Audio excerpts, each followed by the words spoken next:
សូមសួស្តីអ្នកទាំងអស់គ្នាពេលវេលានេះគឺចូលមកដល់អាទិត្យទី51ដែលនៅមិនដល់10ថ្ងៃទៀតទេសម្រាប់ឆ្នាំ2025ហើយអាទិត្យនេះដែរយើងនៅតែបន្តមានវត្តមាន smartphone ដដែលគឺ Samsung A50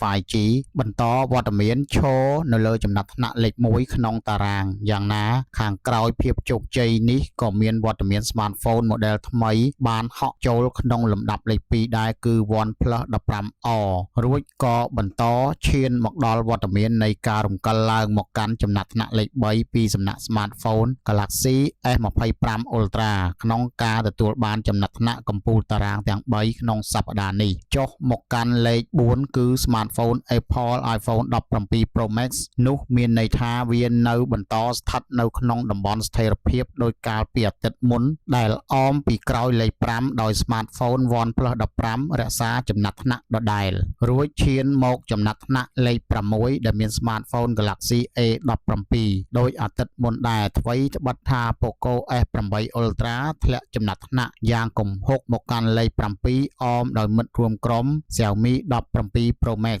លេខ8និងបញ្ចប់ចុងក្រោយចំណាត់ថ្នាក់លេខ9 Xiaomi Redmi Note 15 Pro Plus 5G និង Xiaomi Poco X7 Pro លេខ10ចុងក្រោយគេបង្អស់សូមអរគុណសម្រាប់ការតាមដានទស្សនា